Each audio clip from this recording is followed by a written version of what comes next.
നമസ്കാരം.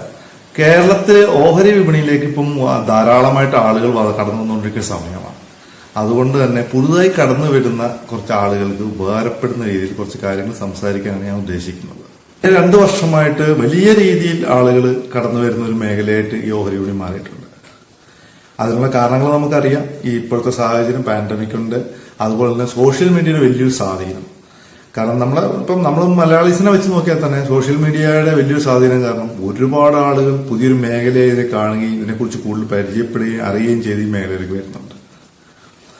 അതുപോലെ തന്നെ തൊഴിൽ നഷ്ടം ഉണ്ടായവരുണ്ട്, ഇതിനെ ഒരു സൈഡ് അധിക വരുമാനമായി കാണുന്നവരുണ്ട്, ഒരു ബിസിനസ്സായി മാത്രം കാണുന്നവരുണ്ട്, ഇൻവെസ്റ്റ്മെന്റായി കാണുന്നവരുണ്ട്. അങ്ങനെ പല രീതിയിലുള്ള ആളുകൾ ഇതിനെല്ലാത്തിനും ഉള്ള സാധ്യതകൾ ഇതിലുണ്ട്. ഇവയ്ക്കെല്ലാമുള്ള സാധ്യതകളുള്ള ഒരു മേഖലയാണിത്. അതിൽ നമുക്ക് ആവശ്യമായ ചൂസ് ചെയ്യാനുള്ള ഒരു വിവേകം നമുക്ക് ഉണ്ടാകണമെന്ന് മാത്രമേ ഉള്ളൂ. ഈ പറഞ്ഞ എന്ത് രീതിയിൽ വന്നാലും നമുക്ക് ഒരു ഇൻകമായിട്ട് അഡീഷണൽ ഇൻകം ആണെങ്കിലും എങ്ങനെ ഏത് രീതിയിൽ നമ്മൾ നോക്കിയാലും അതിനുള്ള അവസരം തരുന്നൊരു മേഖല തന്നെയാണിത്. സോഷ്യൽ മീഡിയയുടെ എഫക്റ്റ് വലിയതാണ്. കാരണം സോഷ്യൽ മീഡിയയിൽ കൂടി കൂടുതൽ ആളുകൾ ഇതിനെക്കുറിച്ച് അറിയുവാനും ഈ അറിയപ്പെടാത്തൊരു മേഖല, ഒരു അൺടച്ച്ഡ് മേഖലയാണ് കേരളത്തിലിത്. കാരണം നമുക്ക് നോക്കിക്കഴിഞ്ഞാൽ യൂട്യൂബ് ആണെങ്കിലും അങ്ങനെയുള്ള സമയമാണെങ്കിലും ഇതിനെക്കുറിച്ചൊന്നും അറിവുണ്ടായിരുന്നില്ല. ഇപ്പൊ ഒരുപാട് കാര്യങ്ങൾ ഒരുപാട് പേര് പറയുന്നുണ്ട്, കാര്യങ്ങൾ നമുക്ക് വിവരങ്ങൾ കിട്ടുന്നുണ്ട്, കാര്യങ്ങൾ അറിയാൻ പറ്റുന്നുണ്ട്. സോഷ്യൽ മീഡിയ തന്നെയാണ് ഇതിൽ പ്രധാനമായിട്ടൊരു പങ്ക് വഹിച്ചിരിക്കുന്നത്. ബ്രോക്കറേജുകളുടെ ഒരു സ്ട്രക്ചറിൽ വന്ന വ്യത്യാസം ഇതിന്റെ മെയിൻ കാരണമായിട്ടുണ്ട്. കാരണം ഈ പരമ്പരാഗതമായി നമുക്കുണ്ടായിരുന്ന കുറച്ച് ബ്രോക്കിംഗ്, ഇപ്പം നമുക്കറിയാം കുറച്ച് കമ്പനികളുണ്ട് പരമ്പരാഗത, അതിനെല്ലാം ബ്രേക്ക് ചെയ്തുകൊണ്ട് ഓൺലൈൻ ബ്രോക്കേഴ്സ് എന്ന് പറഞ്ഞ ഡിസ്കൗണ്ട് ഒരു സംഭവത്തിലേക്ക്, അതായത് ഓൺലൈൻ ബ്രോക്കേഴ്സ് അവർക്ക് ഓഫീസുകളില്ല, അവരൊരു കേന്ദ്രീകൃത ഏരിയയിൽ ഇരുന്നുകൊണ്ട് നമുക്ക് അക്കൗണ്ടുകൾ തരികയും ലിമിറ്റ് തരികയും അവർ വാസ്റ്റായിട്ട് ലിമിറ്റ് തരുന്ന ഒരു സിറ്റുവേഷൻ ഉണ്ടായിരുന്നു.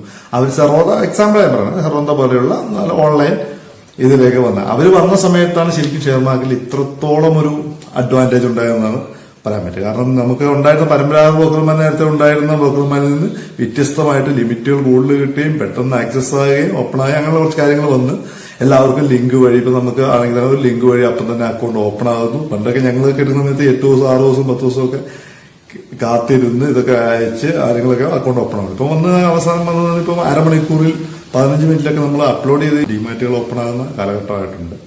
അതൊരു വലിയ ഇപ്പൊ മാറ്റം കൊണ്ടുവന്നതാണ്. അതുപോലെ തന്നെ അവരുടെ ഈ ഫീ സ്ട്രക്ചർ, കാരണം എന്ന് വെച്ച് കഴിഞ്ഞാൽ നേരത്തെ ഉണ്ടായിരുന്നൊരു സ്ട്രക്ചറിംഗ് എന്ന് പറയുമ്പോൾ 1 ലക്ഷം രൂപ നമ്മൾ സെല് ചെയ്യുകയോ ബൈ ചെയ്യുകയോ 1 ലക്ഷം രൂപ എമൗണ്ട് ചെയ്യുന്ന സമയത്ത്, ബിസിനസ് വോളിയം ചെയ്യുന്ന സമയത്ത് ഏതാണ്ട് 55, ആദ്യം 100 രൂപ അടുത്ത് കൊടുക്കണമായിരുന്നു. പിന്നീട് വന്നിട്ട് ഒരു 55 രൂപ, ഒരു 1 ലക്ഷം രൂപയ്ക്ക് 55 രൂപ ബ്രോക്കർക്ക് ടാക്സും ബ്രോക്കറേജും ഒക്കെ നമ്മൾ കൊടുക്കേണ്ട സിറ്റുവേഷൻ ഉണ്ടായിരുന്നു 1 ലക്ഷം രൂപയ്ക്ക്. ആ സിറ്റുവേഷനിൽ നിന്ന് മാറി ഇപ്പോൾ അവസാന സിറ്റുവേഷനിൽ, ഇപ്പോഴത്തെ സിറ്റുവേഷനിൽ വന്നിരിക്കുന്നത് നമുക്ക് എത്ര നമ്മുടെ അക്കൗണ്ടിലുള്ള പണത്തിന് നമ്മൾ എത്ര ലക്ഷത്തിന്റെ 10 ലക്ഷം 20 ലക്ഷം 50 ലക്ഷം എത്ര കൊണ്ടെടുത്താലും ഒരു ട്രേഡ് പെർ ട്രേഡ് 30 രൂപ 20 രൂപ 17 രൂപ 15 രൂപ അങ്ങനെ അവർ തമ്മിലുള്ള മത്സരത്തിൽ ഇങ്ങനെ ഇത് വന്നുകൊണ്ടിരിക്കുന്നുണ്ട്. അതായത് ഒരു ട്രേഡിൽ നമുക്ക് 50 രൂപ 1 ലക്ഷം രൂപയ്ക്ക് വാങ്ങി വിൽക്കുമ്പോൾ 50 100 രൂപ പ്ലസ് ബ്രോക്കർ ടാക്സ് പോയിരുന്ന സമയത്ത് ഇപ്പം എത്ര ലക്ഷത്തിൽ വാങ്ങി വിറ്റാലും വാങ്ങുന്നതിന് ഒരു 17 രൂപ അല്ലെങ്കിൽ 20 രൂപ, അത് എത്ര ലക്ഷത്തിന്റെ എത്ര ക്വാണ്ടിറ്റിയാണെങ്കിലും ഒരു ട്രേഡിന് വെറും 17 രൂപ 18 രൂപ, അതുപോലെ തന്നെ വിൽക്കുമ്പോൾ 18 രൂപ 10 രൂപ.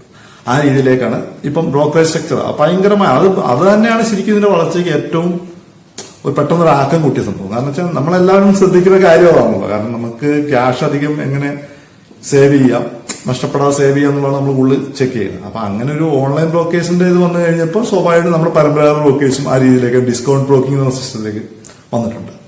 അവരും ഇപ്പം ഇതേ രീതിയിൽ തന്നെ 15 രൂപ 13 രൂപ 14 രൂപ സിസ്റ്റത്തിൽ എത്തുന്നുണ്ട്. അതുപോലെ തന്നെ വേറൊരു ഏറ്റവും വലിയ ബെനിഫിറ്റ് ഉണ്ടായിരിക്കുന്നത് എന്താ വെച്ച് കഴിഞ്ഞാൽ ഇൻവെസ്റ്റ്മെന്റ് എന്ന് പറയുന്നത് നമുക്ക് സാധാരണ ട്രേഡിങ്ങും ഉണ്ട്, ഇൻവെസ്റ്റ്മെന്റും ഉണ്ട്. അപ്പൊ ട്രേഡിങ്ങിൽ ഈ പറഞ്ഞ പോലെ 1 ലക്ഷം രൂപയ്ക്ക് 50 രൂപയായിരുന്നപ്പോൾ അതേ സമയത്ത് തന്നെ 1 ലക്ഷം രൂപയ്ക്ക് ഇൻവെസ്റ്റ്മെന്റ് ആയിട്ട് നമ്മൾ, അതായത് ഹോൾഡ് ചെയ്യാൻ വേണ്ടി എടുക്കുമ്പോൾ 500 രൂപ കൊടുക്കേണ്ട സിറ്റുവേഷൻ ഉണ്ടാകും. 500 രൂപ ബ്രോക്കറേജ് വരുവാണ്.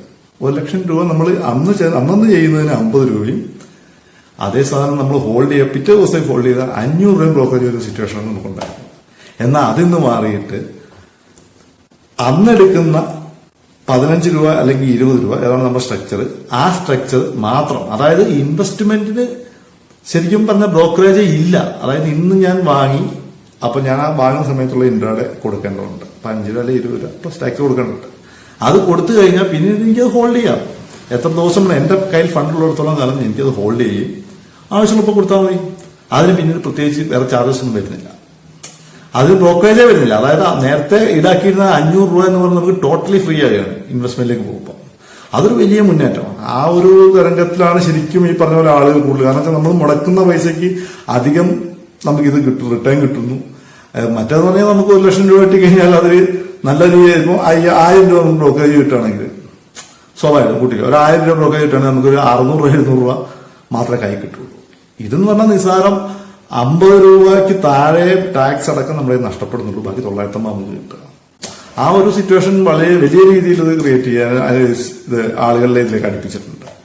അതുപോലെ തന്നെ സെബിയുടെ പുതിയ കണക്കുകൾ പ്രകാരം ഇപ്പം ഈ അടുത്ത് തന്നെ ഓപ്പൺ ആയിരിക്കുന്ന 10.7 മില്യൺ ഡിമാറ്റ് അക്കൗണ്ടുകളാണെന്ന് പറയുന്നത് ഇന്ത്യയിൽ. അതുപോലെ ഇപ്പൊ ടോട്ടൽ 51.7 മില്യൺ അക്കൗണ്ടിലേക്ക് നമ്മൾ എത്തി.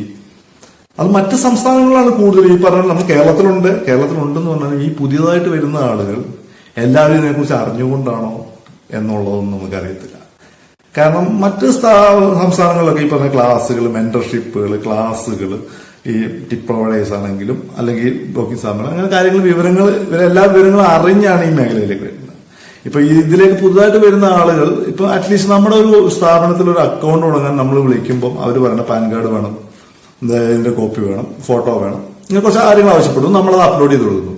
എന്നാൽ അവരുടെ ഏത് കമ്പനിയാണോ അവരുടെ ആപ്പ് യൂസ് ചെയ്ത് അതിനകത്ത് എങ്ങനെ ഒരു സാധനം ബൈ ചെയ്യാമെന്നോ സെല് ചെയ്യാമെന്നോ പോലും ആരും പറഞ്ഞു കൊടുക്കുന്നതായിട്ട് എനിക്കറിയില്ല. ഉണ്ടാവും, തീർത്ത് പറയല്ല, 1-2 സ്ഥാപനങ്ങളുണ്ടാവും. അങ്ങനെ സ്ഥാപനങ്ങളുണ്ട്, എന്റെ അറിവുണ്ട്. പക്ഷെ വളരെ അപൂർവം. വളരെ അപൂർവം. കാരണം ഞാനൊരു 16 വർഷമായിട്ട് ഫീൽഡുള്ള ആളാണ്.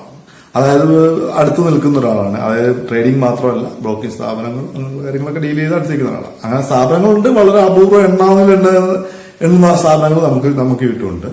നമ്മൾ അറിയുന്നവരുണ്ട്.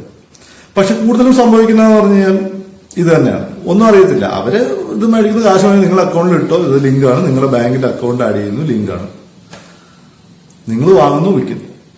സത്യത്തിൽ ഇത് എന്താണ് വാങ്ങുന്നത്, എന്താണ് വിൽക്കുന്നത്, ഇതൊന്നും ആർക്കും അറിയില്ല. കഴിഞ്ഞ ദിവസം ഇപ്പം നമുക്ക് സോഷ്യൽ മീഡിയയിൽ തന്നെ ഒരുപാട് മലയാളത്തിൽ ഓഹരി വിപണിയുടെ ഒരുപാട് ഗ്രൂപ്പുകളുണ്ട്. ഫേസ്ബുക്കിൽ ഒരുപാട് ഗ്രൂപ്പുകളുണ്ട്. 10-30 ഗ്രൂപ്പോളം ഉണ്ട്. നല്ല കാര്യമാണ്. കാരണം ഒരുപാട് പേർക്ക് അറിവ് കിട്ടുന്നു, പരസ്പരം അങ്ങോട്ടും ഇങ്ങോട്ടും അറിവ് ഷെയർ ചെയ്യുന്നു. പക്ഷെ അതിൽ വരുന്ന ചില ചോദ്യങ്ങൾ നമ്മൾ ഗ്രൂപ്പിൽ അംഗങ്ങളാകുമ്പോൾ ചില ആളുകൾ ചോദിക്കുന്ന ചോദ്യമാണ്. അതായത് ഞാനൊരു സാധനം സെല്ല് ചെയ്തു, അത് ടോപ്പ് സീലിംഗ്, അപ്പർ സർക്യൂട്ട്, ഞാൻ ഇനി എങ്ങനെ തിരിച്ചു പോകണം?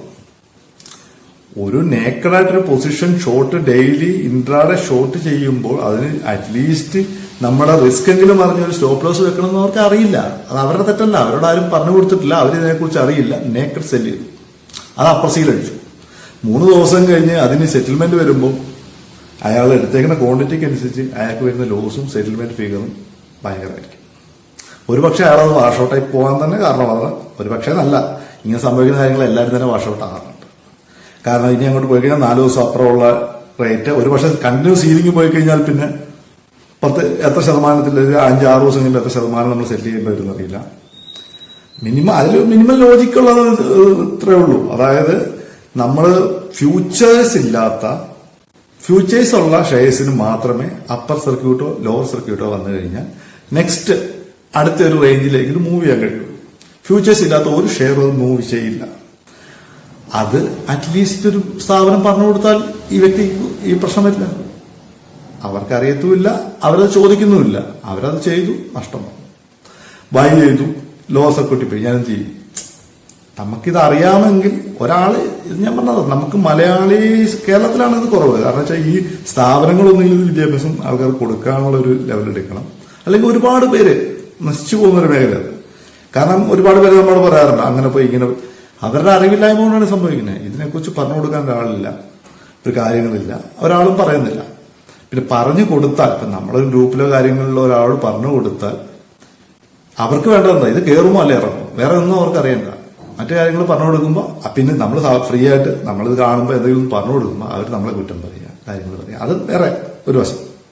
ഇത് തീരെ അറിയാത്തവർ കഴിയാൻ മതി. ഒരാളൊരു മറുപടി പറയുമ്പോൾ നമുക്കത് അറിയാമെങ്കിൽ തെറ്റാണെങ്കിൽ തിരുത്തി കൊടുക്കുക, അല്ലെങ്കിൽ അത് വിട്ടുകളയുക.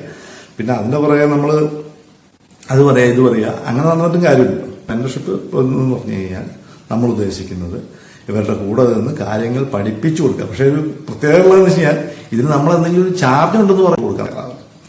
അതാണ് നമ്മുടെ മലയാളീസിന്റെ പ്രത്യേകത. അവർ ഇത് 1,00,000 രൂപയുടെ ഈ പൊസിഷൻ എടുത്തു, ഇവർക്ക് 10,000 ലോസ് വരും. അവർക്ക് കുഴപ്പമില്ല. ബ്രോക്കറേജ് നമുക്ക് സാധാരണ പണ്ടുണ്ടായിരുന്ന അനുഭവമാണ്. ലോസ് 10,000 രൂപയായിരിക്കും. ബ്രോക്കറേജ് എന്തിനാ 110 രൂപ തന്നെ, അത് കുറച്ച് തരണം എന്ന് പറയുന്ന ആളുകളുണ്ട്. 10,000 രൂപ ലോസ്, 110 രൂപ ബ്രോക്കറേജ് കുറച്ച് കൊടുക്കണം എന്ന് പറഞ്ഞ് കമ്പനികൾ ആവശ്യപ്പെടുന്ന ആളുകളുണ്ട്. ഇതാണ് ഒരു സിറ്റുവേഷൻ. നമ്മൾ അറിവ് നേടുമ്പോൾ ചിലപ്പോൾ അതിന് ചിലപ്പോൾ ഇൻവെസ്റ്റ്മെന്റ് ഉണ്ടാവും. അറിവ് കൂടെ നിൽക്കുന്ന ചിലപ്പോൾ ചെറിയൊരു പേയ്മെന്റ് കൊടുക്കേണ്ടി വരും. അത് ഞാൻ പറഞ്ഞ ടിപ്പുകാരാണെങ്കിലും ടിപ്പുകാർ പൂർണ്ണമായിട്ട് ഫോളോ ചെയ്യുന്നുണ്ടോ എന്നുള്ള സംശയമുണ്ട്. കാരണം ടിപ്പുകാരെ ഒരു ടിപ്പ് തരുന്നു, അങ്ങോട്ട് പോകുന്നു, പിന്നെന്ത് സംഭവിക്കുന്നു എന്നുള്ളത് അവർ ഫോളോ ചെയ്യുന്നില്ല. അതൊരു പ്രോബ്ലമാണ്. നമുക്ക് ഒരുപാട് പേര് ഞാൻ കണ്ടു, ഗ്രൂപ്പിൽ ഒരുപാട് പേരുണ്ട് പുതുതായിട്ട് വരുന്നു, ടിപ്പ് കൊടുക്കുന്നുണ്ട്, ആളുകൾക്ക് ഉപദേശങ്ങൾ കൊടുക്കുന്നുണ്ട്. നല്ല കാര്യമാണ്. അത് ഫോളോ ചെയ്ത് അവർക്ക് വരുന്ന ആ ഇതിൽ ഫോളോ ചെയ്ത് അവരുടെ ഒപ്പം നിന്ന് അതിനെ എക്സിറ്റ് ചെയ്യിക്കുക എന്നൊരു ഉത്തരവാദിത്വം നമ്മൾ ഏറ്റെടുക്കണം. ആ ഒരു കാര്യം നമ്മൾ ശ്രദ്ധിക്കേണ്ടതുണ്ടെന്ന് എനിക്ക് തോന്നുന്നുണ്ട്. നമ്മളിപ്പോ ഒരു ഗൈഡ്, അതായത് നമ്മളൊരു ഗൈഡാണ്. നമ്മളൊരു ഗൈഡാണ്, ഒരു മെന്ററാണ്. കൂടെ നിന്ന് അവരുടെ കാര്യങ്ങളിൽ കൂടെ നിന്ന് അവർക്ക് കോൺഫിഡൻസ് കൊടുത്ത് ചെയ്യേണ്ട ഉപദേശങ്ങൾ കൊടുത്ത് അവരാ എക്സിറ്റ്, എല്ലാ ട്രേഡും സക്സസ് ഒന്നും ആവില്ല. നമ്മൾ എടുക്കുന്ന ട്രേഡ് അതിന്റെ കാൽക്കുലേഷൻസ് വെച്ച് അത് എക്സിറ്റ് ആകുന്ന സമയത്ത് അത് പ്രോഫിറ്റ് ആണോ ലോസ് ആണോ, അതെങ്ങനെ എക്സിറ്റ് ചെയ്യണം, കൂടെ നിന്ന് അവരെ ഇതിൽ നമുക്ക് നഷ്ടം വന്നാൽ പോലും അതിൽ നിന്ന് കൂടെ നിന്ന് കാര്യങ്ങൾ പറഞ്ഞ് അവരെ എക്സിറ്റ് ചെയ്യിച്ച് അടുത്ത അവർ കണ്ടുപിടിക്കുന്ന അടുത്ത എൻട്രിയിലെ കാര്യങ്ങൾ അവരുടെ കൂടെ നിന്ന് സഹകരിച്ച് ആ പ്രോഫിറ്റിലേക്ക് ആക്കിയെടുക്കുക. അതാണ് ഒരു മെന്റർഷിപ്പ് എന്ന് ഉദ്ദേശിക്കുന്നത്.